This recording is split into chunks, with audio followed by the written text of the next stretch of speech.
Morning. Thank you, చాలా అద్భుతంగా good morning చెప్పారు. ఫస్ట్ అండ్ ఫార్మోస్ట్ మనం ఎలా సపోర్ట్ చేయొచ్చు as a citizen of India.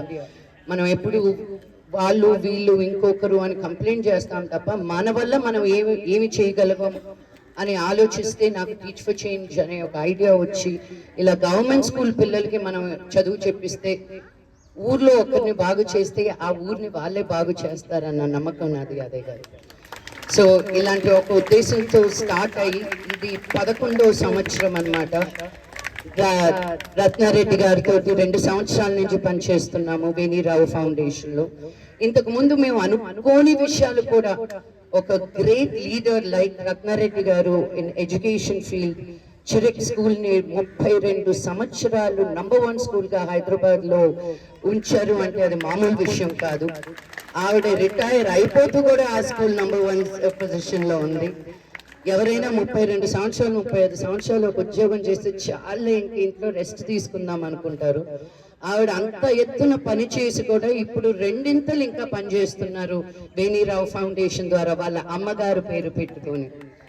So వాళ్ళ మమ్మీ ఎక్కడున్నా వాళ్ళ బ్లెస్సింగ్స్ మీకు ఎప్పుడు ఉంటాయి. అండ్ ఇంతమంది పిల్లలకి మీరు చిరెక్ ద్వారానే కాదు గవర్నమెంట్ స్కూల్ పిల్లలకు కూడా మీరు ఇంత చేయూతనిస్తున్నందుకు thank you so much ma'am. And stage మీద ఉన్న పెద్దలందరికీ థ్యాంక్ యూ. పర్టికులర్గా ఈ స్కూల్లో ఉన్న టీచర్స్ అందరికీను, హెడ్ మాస్టర్స్కి thank you so much. Teach for చేంజ్ని ఇంత అద్భుతంగా మా డోర్స్ని ఓపెన్ చేసి మమ్మల్ని ఆహ్వానించినందుకు.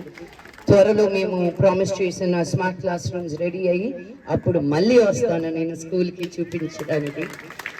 అండ్ నేను స్కూల్ లోపలికి వచ్చి చాలా సర్ప్రైజ్ అయ్యాను. ఎంత పెద్ద క్యాంపస్ తెలుసా మీది. నేను ఆంధ్ర, తెలంగాణ, ఇంకా 4 స్టేట్స్, తమిళనాడు, కర్ణాటక ఇవన్నీ తిరిగాను. ఒక్క చిన్న ఏరియాలో అక్కడే బిల్డింగ్లు కడతారనమాట. మీకు ఇంత పెద్ద గ్రౌండ్ ఉంది. మీరు ఎంత లక్కీ తెలుసా పిల్లలు. నిజంగా మీరు బాగా ఆడుకుంటారా ఇక్కడ తెలుస్తుంది. మీ స్కూల్లో డిసిప్లిన్ కూడా చాలా ఎక్కువ ఉందని అర్థమైంది.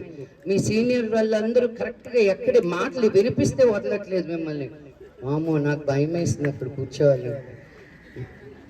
మీ పెద్దలందరూ వచ్చి మాట్లాడు అవునా, చాలా స్ట్రిక్ట్ గా ఇక్కడ ఉండాలి. కాలేజ్కి వచ్చినప్పుడు అర్థం చేస్తాను. First school we will go through school అన్నమాట. సో స్మార్ట్ క్లాస్ రూమ్స్ ద్వారా మీరందరూ ప్రైవేట్ ఎడ్యుకేషన్ దొరికే పిల్లలకి మీకు ఏ తేడా ఉండకూడదని మేము English and leadership qualities 3rd, 4th and 5th grade స్టూడెంట్స్కి ఇవ్వడం జరుగుతుంది. నా భావన ఏంటి అంటే మాట్లాడగలుగుతున్నాను, నేను బాంబేలో ఉండగలుగుతున్నాను, అమెరికాలో పనిచేయగలిగాను అంటే ఒక భాష, ఇంగ్లీష్ అనే ఒక భాష నేర్చుకోవడం వల్ల ఆ జియోగ్రఫికల్ లైన్స్, నేను ఈ ఊరు ఆ ఊరు ఏ ఊరు అని కాకుండా అన్ని ఊర్లని కలిపి ఒక భాష నేర్చుకోగలిగితే మీరు లోకంలో ఎక్కడైనా పనిచేయగలుగుతారు. ఒక కమ్యూనికేషన్ స్కిల్ ఉంటే అన్న ఉద్దేశంతో స్టార్ట్ అయింది టీచ్ ఫర్ చేంజ్. ఈరోజు మేము కొన్ని లక్షల మంది పిల్లలకి, గవర్నమెంట్ స్కూల్ విద్యార్థులకి చదువు నేర్పిస్తూ మారుమూల గ్రామాల అంగన్వాడీ డిస్ట్రిక్ట్స్లో సిటీల కన్నా ఇంకా దూరంగా వెళ్ళి నేర్పిస్తేనే మన యాక్చువల్ ఇండియా అక్కడే ఉంది. అక్కడ మన పిల్లలకి సరిగ్గా నేర్పించగలిగితే, కరెక్ట్ ఎడ్యుకేషన్ ఇవ్వగలిగితే, ఈ స్మార్ట్ క్లాస్ రూమ్స్ ద్వారా నా కోరిక ఏంటంటే ఫ్యూచర్లో మీకు టీచర్లు ఎక్కడి నుంచి అయినా మీకు చదువు చెప్పించగలగచ్చు. మీ గవర్నమెంట్ స్కూల్ టీచర్స్ కూడా మేము ట్రైనింగ్ ఇప్పిస్తూ మీకు ఇంకా స్పెషల్ క్లాసెస్ ఏమైనా నేర్చుకోవాలి అంటే లోకంలో ఏ టీచర్ అయినా ఎక్కడి నుంచి అయినా మీకు యాక్సెస్ ఉండేటట్టు చేయాలనేది కోరిక. ఒక్కొక్క స్టెప్గా మెల్లిమెల్లిగా ఎదుగుతున్నాం కాబట్టి నేను ఒకటి అనుకుంటే అది అయ్యేంత వరకు నేను ఊరుకోను. సో ఇది కూడా నేను అనుకున్నాను కాబట్టి మన ఆంధ్ర, తెలంగాణ పిల్లలందరూ టీచ్ ఫర్ చేంజ్ పిల్లలు అనేటట్టు అవ్వాలి అనేది నా ధ్యేయం. So thank you so much Yadaiah garu, మీరు వచ్చినందుకు. ఇలా మీరు వచ్చి మాకు సపోర్ట్నిస్తే ఇంకా స్ఫూర్తినిచ్చినట్టు ఉంటుంది ఇంకా మంచి పనులు చేయడానికి. ప్రైవేట్ సెక్టర్లో నుంచి వచ్చి గవర్నమెంట్ సెక్టర్లో చేయడానికి మాకు ఏ సపోర్టు ఉండదు యూజువల్గా. ఎందుకు వస్తున్నారు, ఎందుకు చేస్తున్నారు అడిగే వాళ్ళే తప్ప ఎలా ముందుకు తీసుకెళ్ళచ్చు అని చాలా తక్కువ మంది ఉంటారు. బట్ అలా ఉన్నప్పుడు మాకు ఇంకా ఎక్కువ పనులు చేయాలని అనిపిస్తుంది. 2 వారాల క్రితం నాయుడుపేటకి వెళ్ళాను. మా చదివిన బడిలో స్మార్ట్ క్లాస్ రూమ్ చేశాను.